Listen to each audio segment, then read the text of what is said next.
Hey, quants, we're gonna do our quick market updates a little bit off schedule from what I normally do. I will be doing a game just real quick. I just considering the way the market's been behaving lately, I thought it would be worth putting together a quick video and just catching up on that. My Linux system is working, so that's where I'm recording again, so you won't see the ring around my face. I haven't put that mask on my OBS install here. I might do that at some point. I'm still kind of deciding whether I want to keep that or not. But anyways, turns out for those who are interested in Linux operating systems and kind of watch these just as a tangential point of interest for recording and playing games and stuff like that on a Linux operating system. I'll just put this up front for those individuals. It turns out, not unsurprisingly, the NVIDIA drivers that I was using got upgraded to the open drivers instead of the non-open drivers, which are the proprietary drivers. And so you can actually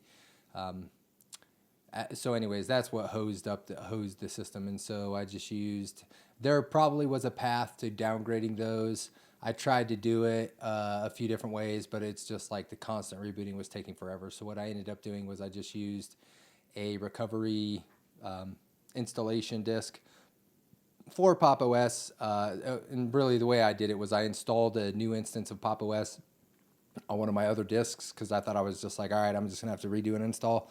It really wasn't that big of a deal because I don't have a lot of stuff that is baked into the system. I hadn't done a lot of configuration. Excuse me. So what I ended up doing, and so when I installed that, I had a recovery mode option. I didn't actually see it on my dual boot option that I have right now, and so when I went through the steps of doing that, I don't know if I wiped it out or if I just never, or if it just recognized it differently, because it was on a dual partition. Give me 1 second. All right, try to avoid coughing into the microphone there. But anyways, using that recovery method just got it back to the right drivers. And so I haven't gone through and upgraded. I've noticed some odd things that I think smooth out once I do get things upgraded to some of the latest drivers, but I got to be careful because I don't want to just hose my system again and then have to roll back again. So, all right, let's get into the market. Wow, just hacking up a storm here. So, Bitcoin pulled back. It really got down to that, the 0.5 of the channel. So halfway in the middle of the channel there, it kind of is bouncing off of there.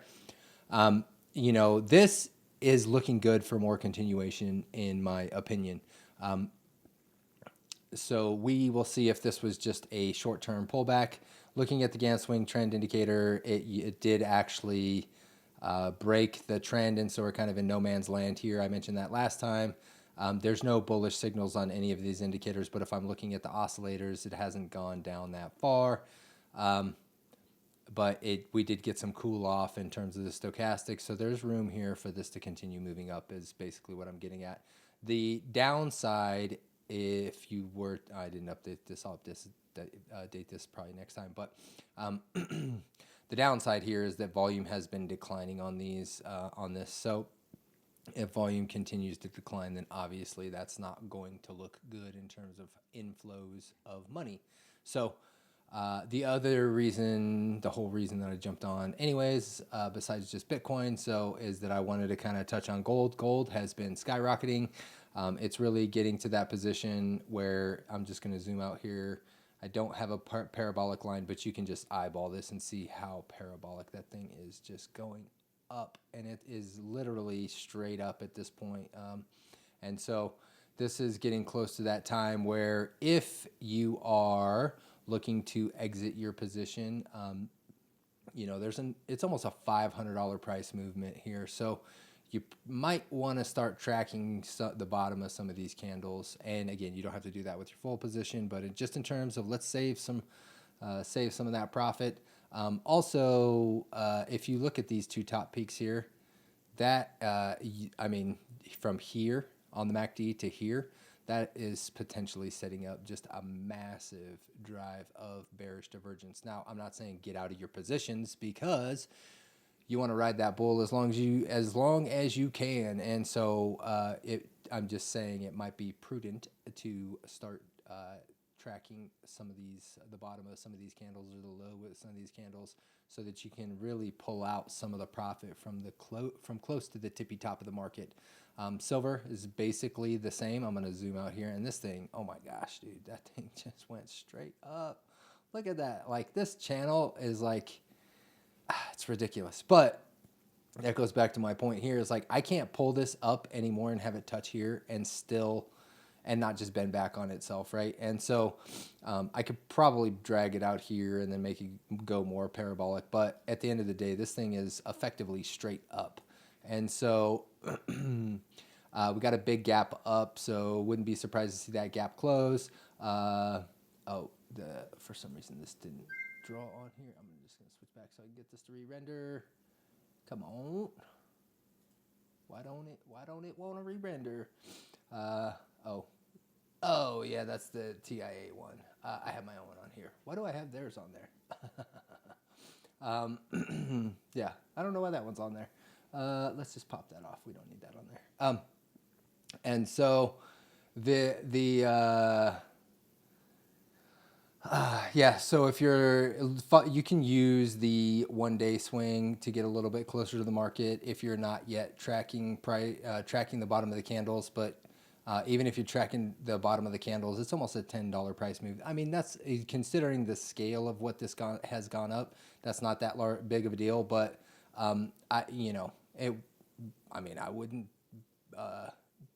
think it a bad idea to potentially start moving price or your stops to exit some of your position up a little bit closer to the bottom of these candles, so you're not giving up $15 in price action. I mean, that's a fairly large percentage considering where price is right now. Actually, why don't we just go ahead and measure it here? So if I were to wait until the bottom here, that's going to be a 10% drop. I don't think that's that big of a deal, but 15% drop, I mean, do you really want to give up 15% of all of it?